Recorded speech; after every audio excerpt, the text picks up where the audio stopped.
In Aotearoa we have,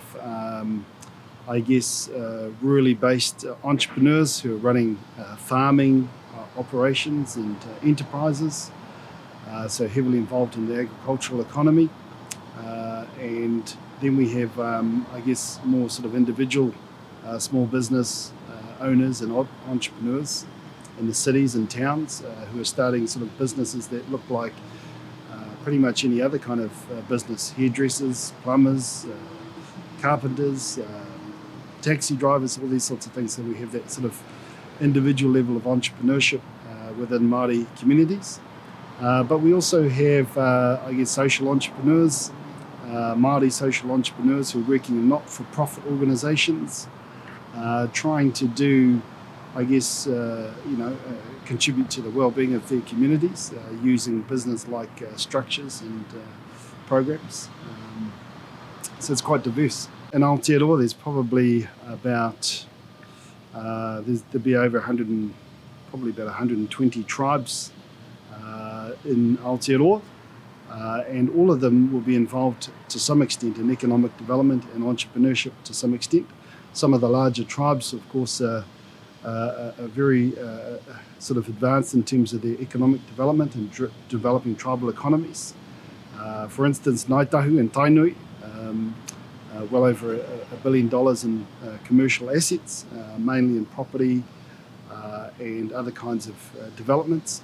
So those tribal enterprises are really developing sort of large-scale asset bases to fuel economic and social development within their tribes. Some tribes are starting to engage and support tribal members to start and run their own businesses, but that kind of support for sort of individual entrepreneurship amongst Māori is just starting to take off. For me, the way to look at it is that there's parallel universes in terms of tribal governments in Aotearoa. On the one hand, you have the social structure of tribes themselves. So you have families, or whānau as they're called. You have hapu, which are collections of whānau, sub-tribes, and then you have the larger iwi entities.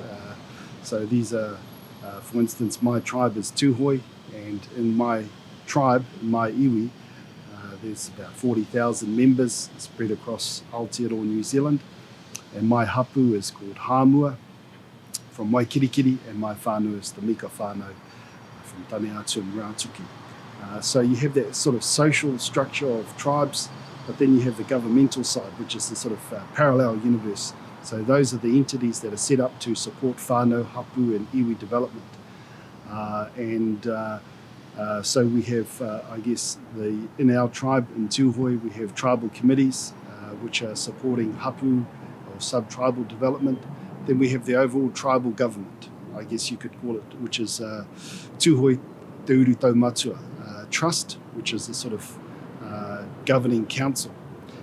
And I guess the structure of that organisation is really, it's representative of the sub-tribes that make up the overall tribal nation of Tūhoi, and the representatives on there, the trustees, are elected or go through quite a sort of an involved appointment process to make it onto that organisation. That organisation, being the governing body for the Tūhoi people, has two main subsidiary organisations. One is a sort of a commercial entity focused on development, and then another is a charitable trust focused on supporting social development. So it's common amongst the tribal governments of Aotearoa that you'll have a commercial arm or subsidiary that generates wealth and income and contributes to the sort of the charitable or the social purposes of the tribe and so forth. I guess the nation building in tribal communities in Aotearoa, there's two ways of looking at it. One is sort of pre-settlement and the other is post-settlement. So pre-settlement relates to tribes who are in the process of negotiating a settlement of claims against the Crown for breaches under the Treaty of Waitangi. And once a settlement is enacted and agreed upon, the tribe is then into a post-settlement process. And there That process involves reconstituting the nature of the organisation that is set up to support tribal development, and those structures typically are sort of a trust structure, which will be the tribal government and the appointment of subsidiary organisations to support the overall tribal development. And so a lot of iwi or tribes in Aotearoa are engaged in figuring out how do we want to be represented as a iwi. So what is the process of appointing and selecting people to represent the tribe? What is the process of constructing a legal structure that's going to work for the tribe, that's going to reflect who they are and what they wish to be in the future? I guess one of the main areas of focus of tribal economies, especially in the post-settlement treaty area, is on preserving the assets that have been provided to tribes under the treaty settlements. So the first thing is really how do we sort of manage and maintain those assets and grow them, and that's the priority of most tribes that are engaged in post-settlement. What that means is fairly conservative approaches to economic development and asset management. So entrepreneurship, innovation and startups is not really, I guess, a major focal point for tribes engaged in post-settlement economic development. However, I guess as tribes become more adept at managing large-scale assets and building their tribal economies, they are starting to turn their attention towards how do we enable whānau, hapu and iwi to start and run their own businesses and develop microeconomies within tribal communities all over Aotearoa. I just picked one of my iwi. One of them is Tūhoi, so located in the Te Urewera part of the North Island, Eastern Bay of Plenty. And our tribe is governed by a tribal trust, which is called Te Uru Taumatua, Tūhoi Te Uru Taumatua Trust. And there are 7 trustees on that organisation that are representative of the tribes and the marae communities that affiliate with Tūhoi from the various, districts within the Te Urewera region.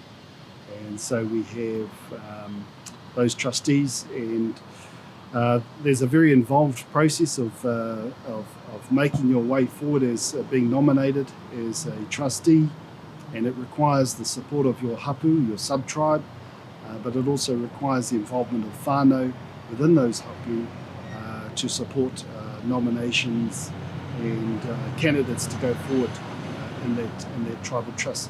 So they have a constitution that they operate according to, a trust deed, and really it provides them with the power and the objectives that are focused on supporting the development of Tūhoi as a tribal nation.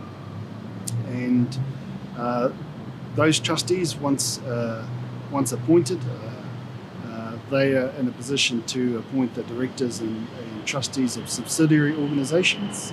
So that's really how the tribe is governed, and they have, the tribal organisation has regular hui or meetings with the tribal communities and the tribals, and really take their cue as to what the priorities are for Tūhoi from the tribal committees that represent the hapu and the marae of Tūhoi. In terms of tribal development, they are really focused on supporting and improving social outcomes for Tūhoi people, particularly in the traditional tribal boundaries of Tūhoi within Te Urewera, and supporting tribal economic development within each of those districts that make up the Tūhoi nation. And I guess one of the challenges for Tūhoi is how to connect with Tūhoi people living away from the traditional region of Te Urewera in the towns and cities. given that 80% of tūhoi live in towns and cities away from te uruwera, that's going to be an ongoing challenge for Te Uri Taumatua Trust and the tribal nation of Tūhoi.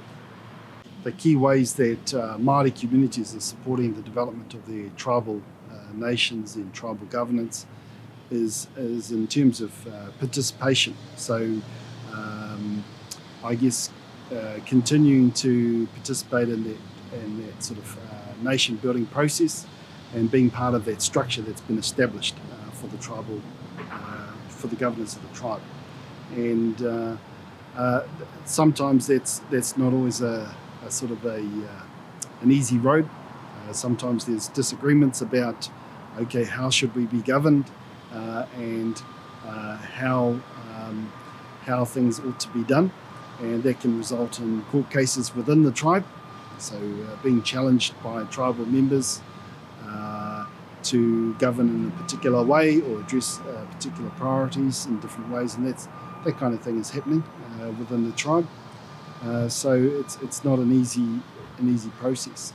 I guess it depends on how you measure success, and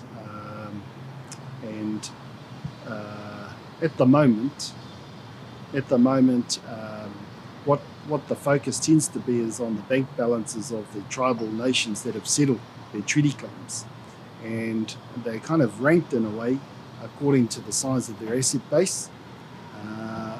However, from a Māori point of view, those assets are there to serve a purpose. They're a means towards an end, and that end is the real priority for tribal nation building, which is social well-being, economic well-being, environmental well-being, spiritual well-being amongst our people.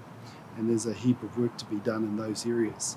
And so the tribal nations that are in that sort of post-settlement phase of their development are really focused around how do they do that.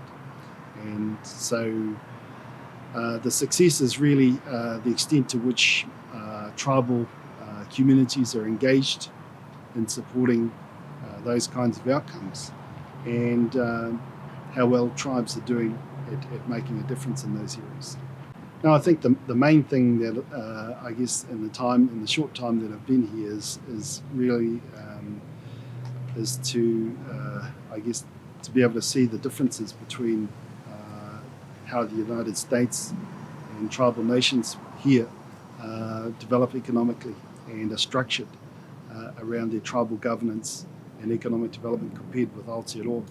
One of the main things that I've noticed is that the tribal nations in terms of governance are really sort of structured in a way to mirror I guess the United States government and how it's structured, how it operates, to be able to I guess to be able to engage with the United States government in terms that the United States government looks familiar to them, and that to me is a really interesting way of establishing governance.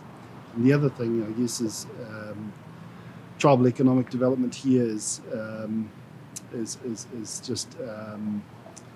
really interesting in terms of how they support tribal entrepreneurs and tribal enterprises to develop, and that's something that I'm really looking forward to looking at further.